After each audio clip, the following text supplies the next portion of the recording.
نحمده ونصلي على رسوله الكريم اما بعد فاعوذ بالله من الشيطان الرجيم بسم الله الرحمن الرحيم رب اشرح لي صدري ويسر لي امري واحلل عقدة من لساني يفقهوا قولي.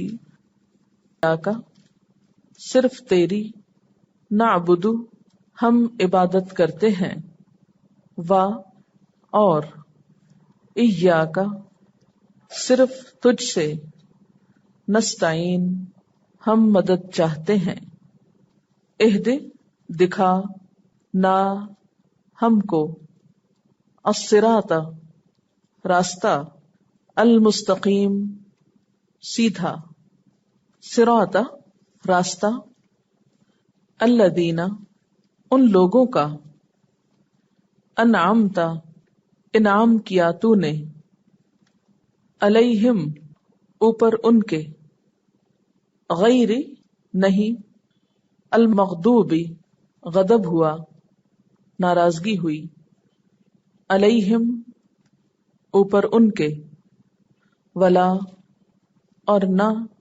الضالین وہ بھٹکے ہوئے ہیں. آمین. اے اللہ قبول کر لے. اب اس کے الفاظ کا کچھ انالیسس.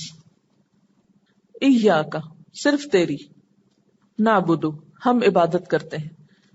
عبادت کا روٹ کیا؟ عین بے دال، عبد. عبد کہتے ہیں بندے کو، بندہ، بندہ غلام. و ایاک اور صرف تجھ سے، نستعین ہم مدد چاہتے. عین با نون اس کا روٹ ہے. اون مدد کو کہتے ہیں. آوان کا لفظ آپ نے اردو میں سنا ہوگا. آوان مددگار کے لیے استعمال ہوتا ہے. اہدنا دکھا ہم کو. اہدنا کا جو روٹ ہے، ہے دال یہ ہے. ہدا ہدایت.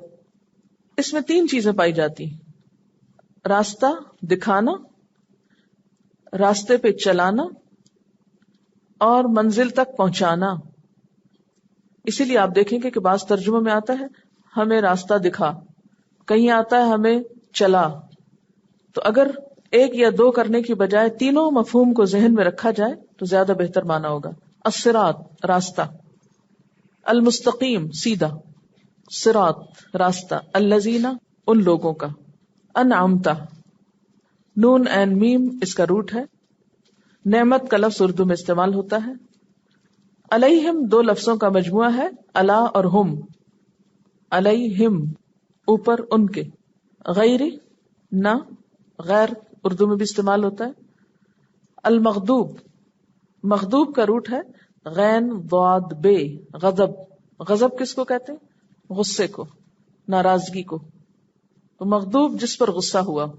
علیہم اوپر ان کے، و اور لا نہیں. الضالین ضال کی جمع ہے. روٹ ہے اس کا ضاد لام لام، دلل گم کر دینا، یعنی جنہوں نے اپنا رستہ گم کر دیا. یہ تو تھی الفاظ کی کچھ وضاحت. ان لفظوں کو ذرا ہم اردو میں دیکھتے ہیں. ایاک یہ نیا ہے، یہ اردو میں نہیں آتا. نعبدو عین بے دال اس کا روٹ ہے. عبد عبادت، عبودیت، عابد معبود آتا ہے نا. نستعین استعانت کا لفظ آتا ہے، ذرا ہائی اردو میں آتا ہے، عام طور پر نہیں. اس کا روٹ جو ہے عین واو نون ہے. اون آوان وغیرہ آتا ہے. اہدنا ہدایت کا لفظ اردو میں استعمال ہوتا ہے. صراط مستقیم آتا ہے نا. پھر صراط آگے. الذین نہیں آتا اردو میں، یہ ایک نیا لفظ ہے. انعمت نعمت، نعمت کا لفظ آتا ہے نا اردو میں. علیہم یہ نیا لفظ ہے. یہ علیہم جو آپ کو نظر آ رہا ہے بنیادی طور پر یہ ہے علا اور ہم، دو لفظ ہیں ملے ہوئے. علا کا مطلب ہوتا ہے اوپر، اور ہم ہوتا ہے ان کے. علیہم ان کے اوپر، ٹھیک ہے. غیر کا لفظ آتا ہے مغضوب، غضب، غضبناک ہونا آتا ہے نا. اس سے مانوس ہے آپ پہلے ہی. علیہم پھر دوبارہ آ گیا، ریپیٹیشن ہو گئی. ولا لا کا لفظ آتا ہے نا، لا ہمیں تو حکم ہے کہ بچوں کو سب سے پہلے یہی لفظ سکھاؤ، لا الہ. ضالین، ضال دلل، گمراہی، دلالت. یہ دالین کے شیپ میں تو شاید نہیں آتا، لیکن دلالت ضرور آتا ہے. آمین آتا ہے. اب آپ دیکھیے کہ یہاں پر کتنے لفظ ہیں جو اردو میں کسی طرح بھی استعمال نہیں ہوتے. اس میں ایاک ہے، علیہم اور الذین. ٹھیک ہے. اب آپ دیکھیے ایاک کا لفظ بھی قرآن پاک میں بہت دفعہ آئے گا. اب آئندہ آپ کو مشکل نہیں ہونی چاہیے. علیہم بھی آئے گا، اور الذین تو بہت ہی دفعہ آتا ہے. پھر آپ کے لیے نیا کیا ہے؟ یہ 3 لفظ نئے ہیں آج بس. اب ذرا اس کا خلاصہ دیکھتے ہیں. ایاک نعبد، صرف تیری، جسے ہم لکھتے ہیں نا یورس اونلی، تو ایاک صرف تیری، صرف تیری، نعبد ہم عبادت کرتے ہیں، وإیاک نستعین اور صرف تجھ سے ہم مدد چاہتے ہیں. ہم صرف تیرے بندے ہیں، تیری عبادت کرتے ہیں، تیری ہی کریں گے، تیری ہی کرنی چاہیے. اور عبادت کے علاوہ زندگی کے ہر موقع اور ہر مقام پر تیری مدد چاہیے، کیونکہ عبادت کا نچوڑ ہے دعا. تیرے آگے جھکتے ہیں، تیرے آگے ہاتھ پھیلاتے ہیں، کیونکہ تیرے ہی بندے ہیں. تو پورے جہان کو پیدا کرنے والا بھی ہے، رزق دینے والا بھی ہے، ان کا مالک بھی ہے. ان سب چیزوں کی ابتدا اور انتہا تیرے ہاتھ میں ہے. اس لیے میرا یقین اور ایمان ہے اس بات پر کہ مدد بھی تو ہی دے سکتا ہے. اس لیے ایاک نستعین، تجھی سے میں مانگوں گی. اہدنا الصراط المستقیم. مانگنے کی چیزیں تو بہت سی ہیں، لیکن سب سے پہلی ضرورت صحیح راستہ. یہ راستہ کیا ہے؟ اسلام، دین اسلام. اللہ مجھے سیدھا راستہ دکھا، کام کرنے کا وہ انداز بتا جو تجھے پسند آ جائے، جس پر چل کر میں تیری رضا کو پہنچ سکوں، تجھے راضی کر سکوں، کیونکہ واپسی جو تیری ہی طرف ہے. اہدنا الصراط المستقیم، وہ راستہ جو تجھ سے جا ملائے، کہیں ہم راستے میں گم نہ ہو جائیں. صراط الذین، ان لوگوں کا راستہ. مزید نشاندہی، انعمت علیہم، جن پر تو نے انعام کیا، جن سے تو خوش ہو گیا، جن سے تو راضی ہو گیا. مجھ سے پہلے بہت سے ایسے بندے جو اس دنیا میں بھیجے گئے، جو اس دنیا میں رہے اور تیری پسند کے کام کر گئے، جن سے تو خوش ہو گیا. مجھے بھی انہی کے راستے پر چلا، انہی جیسا بنا. غیر المغضوب علیہم، ان کے راستے پر نہیں جن پر تیرا غضب ہوا، جن سے تو ناراض ہوا. ولا الضالین، اور نہ ان کا راستہ جو بھٹک گئے، جو راستہ گم کر بیٹھے، جو صحیح صاف ستھری شاہراہ کو چھوڑ کر پگڈنڈیوں کی طرف چل پڑے. آمین. اے اللہ تو ہماری دعا کو قبول کر لے، سن لے. ایاک نعبد، یہ جو لفظ ہے نا ایاک نعبد، یہ بہت خوبصورت لفظ ہے اور اتنی بے لوث اور اتنی گہری محبت کا اظہار ہے اس میں. ایک ہوتا ہے نعبد کا، ہم تیری عبادت کرتے ہیں، لیکن یہاں ہے ایاک نعبد، صرف تیرے.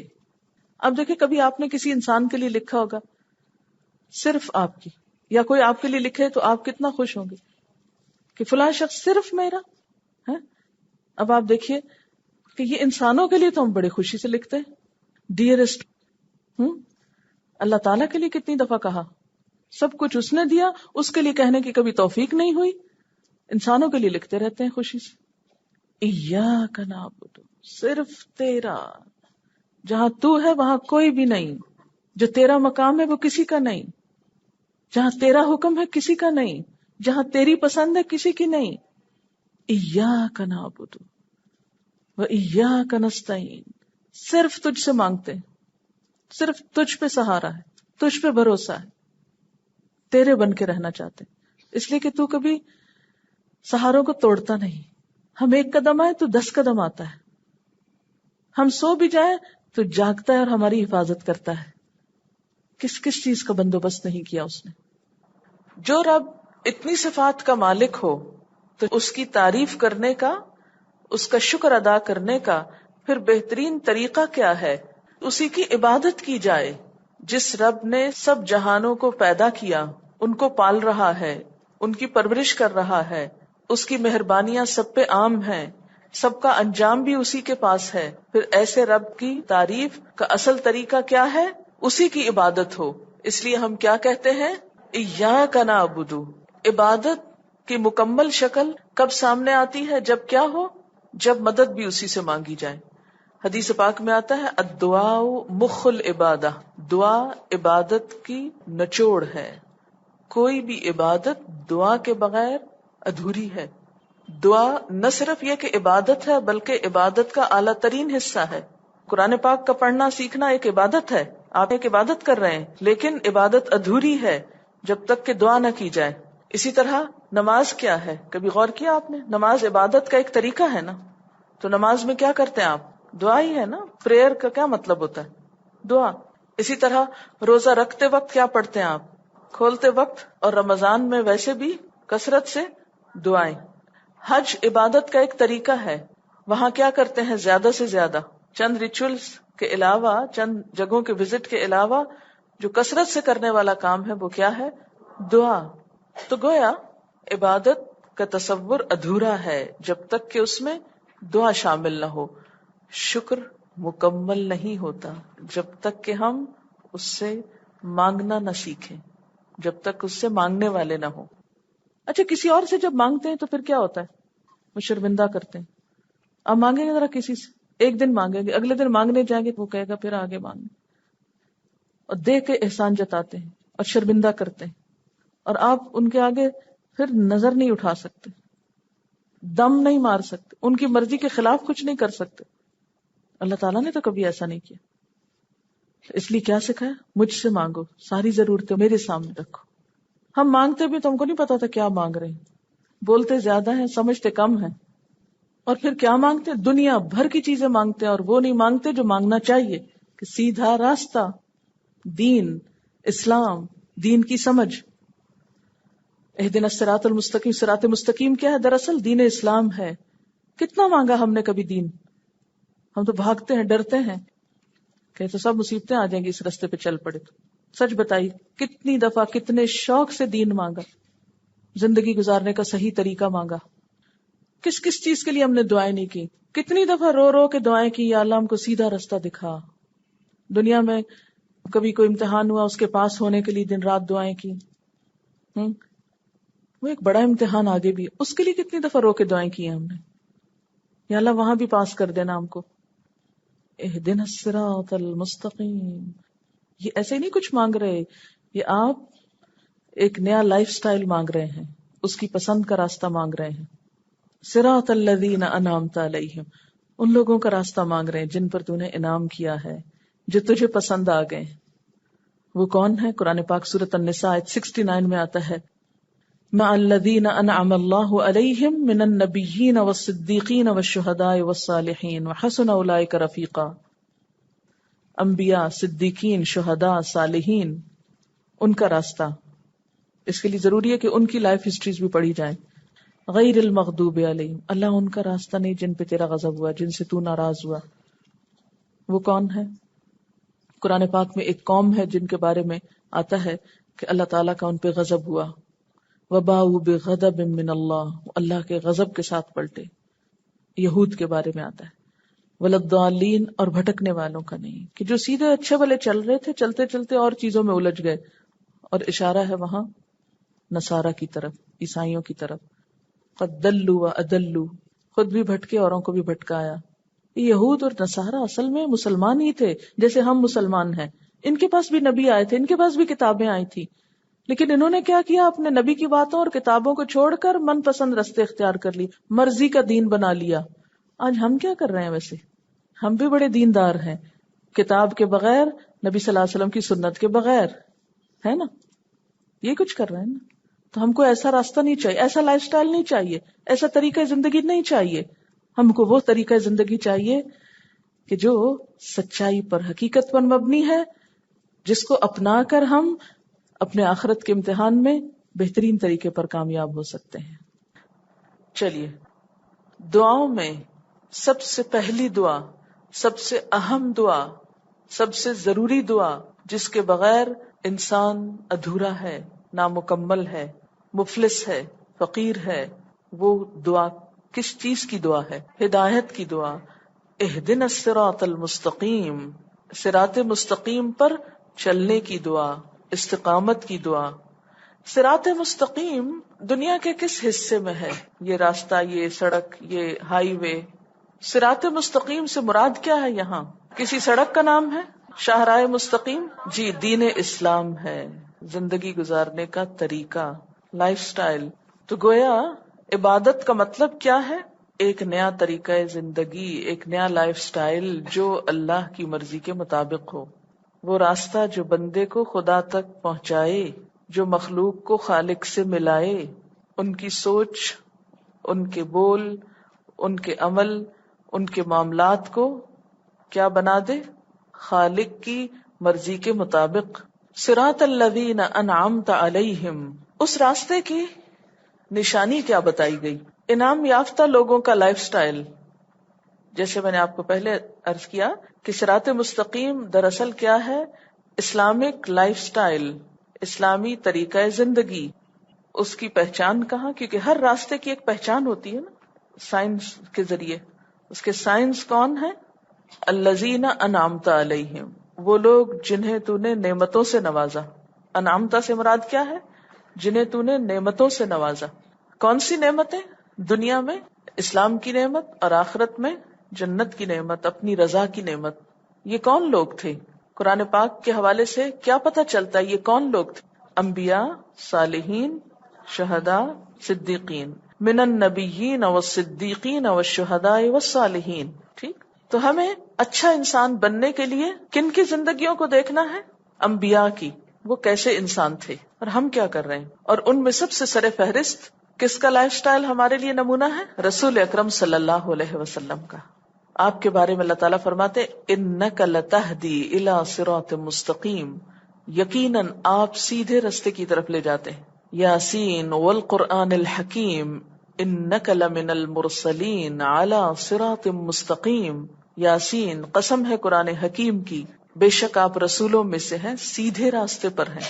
لقد کان لکم فی رسول اللہ اسوۃ حسنہ، تمہارے لیے اللہ کے رسول صلی اللہ علیہ وسلم کی زندگی میں کیا ہے؟ بہترین نمونہ ہے. پھر کون ہے؟ والصدیقین، سچے لوگ. اس سے مراد صحابہ کرام ہیں. والشہداء، ان میں سے وہ لوگ کہ جنہوں نے اللہ کی رضا پانے کے لیے اپنی جانیں تک دے ڈالی، وہ ہے ہمارے لیے اسوہ حسنہ. شہداء، شہید. والصالحین، اور باقی سارے نیک لوگ جو مختلف زمانوں میں آتے رہے، اگلے پچھلے زمانوں میں. تو نیک لوگوں کی صحبت اختیار کرنا، نیک لوگوں کی زندگیوں کو دیکھنا، ان کے طریقوں کو دیکھنا، ان کے ساتھ محبت رکھنا، ان جیسا بننے کی کوشش کرنا. لازمی طور پر نیکی کا معیار کیا ہے؟ جو اللہ کے رسول صلی اللہ علیہ وسلم نے قائم کیا، ہمارے خود ساختہ معیار نہیں. اور اللہ تعالیٰ سورۃ النساء کی آیت 69 میں فرماتے ہیں وَحَسُنَ أُولَئِكَ رَفِيقًا، کتنے اچھے دوست ہیں یہ لوگ، ان سے دوستی کرو، ان کو اپنا آئیڈیل بناؤ، ان کو اپنا ہیرو سمجھو، ان سے محبت کرو، ان جیسا بننے کی کوشش کرو. کیسا نہیں بننا؟ کن کے طریقوں کو فالو نہیں کرنا؟ غیر المغضوب علیہم، جن پر اللہ کا غضب ہوا. اس سے مراد کون ہیں؟ یہود. لیکن صرف یہود نہیں، اور بھی ہو سکتے ہیں. عاد اور سمود اور پچھلی قومیں جن پر اللہ کا غضب ٹوٹا. یہود کو عام طور پر اس لیے لیا جاتا ہے کہ اس کے بارے میں نبی صلی اللہ علیہ وسلم کی ایک حدیث سے ہمیں پتہ چلتا ہے کہ آپ نے واضح طور پر یہود کو اس میں شامل کیا تھا. حضرت عدی بن حاتم جب مسلمان ہوئے تھے، آپ صلی اللہ علیہ وسلم نے اس وقت فرمایا تھا یہود پر تو اللہ تعالیٰ کا غصہ ہے. قرآن پاک میں بھی آتا ہے وَبَاءُوا بِغَضَبٍ مِّنَ اللَّهِ، کہ وہ اللہ کے غضب کے ساتھ پلٹے ہیں. اور کس کو اپنا آئیڈیل نہیں بنانا؟ وَلَا الضَّالِّينَ، نہ بھٹکے ہوئے لوگوں کو. اس سے مراد نصارہ ہیں، نبی صلی اللہ علیہ وسلم نے فرمایا نصارہ گمراہ ہیں. اب میرا سوال آپ سے یہ ہے کہ پریکٹیکلی اس دور میں ہم مسلمان کیا کر رہے ہیں؟ کس کو اپنا آئیڈیل بنائے ہوئے ہیں؟ آج مسلمانوں کی حالت یہ ہو گئی ہے کہ ان پر وہ قوم بھی ہنس رہی ہے جنہیں اللہ تعالیٰ نے اپنے غضب کا مستحق قرار دیا. اب آپ بتائیے، اللہ تعالیٰ نے تو ہم سے کہا تھا کہ ہم نے یہ کام نہیں کرنے اور ہم نے وہی شروع کر دیے، تو پھر ہم کس زبان سے کہہ رہے ہیں الحمدللہ، اور کس زبان سے کہہ رہے ہیں ایاک نعبد، اور کس زبان سے کہہ رہے ہیں اہدنا الصراط المستقیم؟ ہم کر کیا رہے ہیں، کہہ کیا رہے ہیں، روز نماز میں کھڑے ہو کر کیا کہتے ہیں اور اپنی عملی زندگی میں کیا کرتے ہیں؟ ایسا کیوں ہوا؟ ہمیں تو اپنے مسلمان ہونے پر شرم آتی ہے، کوئی سنت اپناتے ہوئے خوف کھاتے ہیں ہم. یہ ایک قسم کی ہم کو بیماری لگ گئی ہے نا، روحانی بیمار ہیں ہم، جو ہم سے کہا گیا کرنے کو ہم کر نہیں رہے. تو اس بیماری کو ڈائیگنوز کیجئے. مسلمان اس وقت، کیا مسلمانوں کی تعداد اس وقت کم ہے؟ کم نہیں ہے. پھر کیا وجہ ہے؟ ڈائیگنوز کیجئے، بیماری کی علامتیں بتائیے، کیونکہ علاج نہیں ہو سکتا نا جب تک بیماری پہچانی نہ جائے. وجہ یہ ہے کہ اپنی کتاب کو تو بند کر دیا، اپنی روٹس سے کٹ گئے، اپنی ہسٹری کو بند کر دیا، انمتا علیہم کی جو لائف سٹائل تھا اس کو بھلا دیا. قرآن پاک کیا ایک لائٹ ہے، سنت رسول صلی اللہ علیہ وسلم کیا ایک لائٹ ہے، صحابہ کرام کی زندگیاں کیا ایک لائٹ ہے، ہماری شاندار ماضی جو مسلمانوں کا ترقی یافتہ دور ایک لائٹ ہے. ہم نے کیا کیا؟ ایک ایک لائٹ کو آف کر دیا. پھر ہم اندھیرے میں آ گئے. جب اندھیرا ہو گیا تو پھر ہمیں روشنی چاہیے تھی، ہم نئی روشنیوں کی تلاش میں نکل کھڑے ہوئے اور مادہ پرستی کے پیچھے چل پڑے. اپنا تو سب کچھ کھو گیا، اب غیروں سے ادھار لینے لگے. صحیح رستہ جب گم ہو جائے تو پھر کیا کرتا ہے انسان؟ آپ ذرا سوچئے، آپ جا رہے تھے کہیں، نقشہ گم ہو گیا، سائن بورڈز نہیں تھے، رستہ نہیں پتا چلا، اندھیرا ہو گیا. اب جو رستے میں ملتا ہے آپ اس کو کھڑا کر کے پوچھتے ہیں کہ مجھے کہاں جانا چاہیے، اور جدھر کوئی بتاتا ہے ادھر ہی چل پڑتے ہیں. کیا بھٹکے ہوئے لوگوں کے بتائے ہوئے راستے پہ چل کے جنت ملے گی؟ بھٹکنے والوں کے پیچھے چل کے جنت کے طلبگار ہیں ہم؟ کیا خوش فہمی ہے. اپنے دل کو ٹٹولیے، دل میں جھانکیے، اپنے آپ سے سوال کیجئے، جتنی محبت ہمیں ویسٹرن سویلائزیشن اور کلچر سے ہے، کیا اتنی ہی ہمیں اپنے نبی صلی اللہ علیہ وسلم کی سنت سے ہے؟ اپنا جواب آپ خود دیجئے اپنے آپ کو. جتنا ہم اس سے مروب ہیں، امپریس ہیں، جتنا ہم اس سے دبے جا رہے ہیں، جتنا اس کے لیے مرے جا رہے ہیں، جتنی اس کے لیے محنت کرتے ہیں، جتنا اس کو پڑھ چکے ہیں، جتنا اس کو جانتے ہیں، کیا اتنا سب کچھ ہمیں دوسرا بھی کچھ پتا ہے؟ کیونکہ کسی بھی چیز سے محبت ہو نہیں سکتی نا جب تک ہمیں پتہ ہی نہ ہو یہ چیز کیا ہے. تو اس کتاب کو جانے بغیر اس سے محبت کا دعویٰ جھوٹا ہے، خیالی ہے. اللہ کے رسول صلی اللہ علیہ وسلم کی معرفت کے بغیر، پہچان کے بغیر آپ سے محبت کا دعویٰ محض باتیں ہیں. اگر کوئی کہتا بھی ہے نا نہیں مجھے بہت محبت ہے، وہ صرف سطحی سی بات ہے، اوپر اوپر کی، شاید وہ ڈر کے مارے کہتا ہے. صحابہ کرام کی زندگی کا پتہ ہی نہیں، ان سے کیا محبت ہوگی ہم کو. تو ہماری سب سے بڑی مشکل پھر کیا ہے؟ ہم اندھیرے میں ہیں. جب اندھیرا ہوتا ہے تو پتہ ہی نہیں چلتا صحیح کیا اور غلط کیا، اچھا کیا برا کیا ہے، فائدہ مند کیا چیز ہے، نقصان دہ چیز کیا ہے. اچھا یہ بھی ذرا بتائیے کہ اسلام کی حقیقی روح ہم کو کیوں نہیں ملی، یہ علم ہم سے دور کیوں ہو گیا؟ یہ بتائیں گے آپ؟ دنیا کی محبت بڑھ گئی ہے، جو اپنے آپ کو اسلامی کہتے ہیں ہم ان کو دور سے دیکھ کے منہ پھیر کے چلے جاتے ہیں. ایسا کیوں ہے؟ کیا واقعی اسلام مریض ہے، مریل ہے، بیمار ہے، کمزور ہے، ناکارہ ہے، بیکار ہے؟ واقعی اسلام ہی ایسا ہے؟ کہاں مشکل ہے؟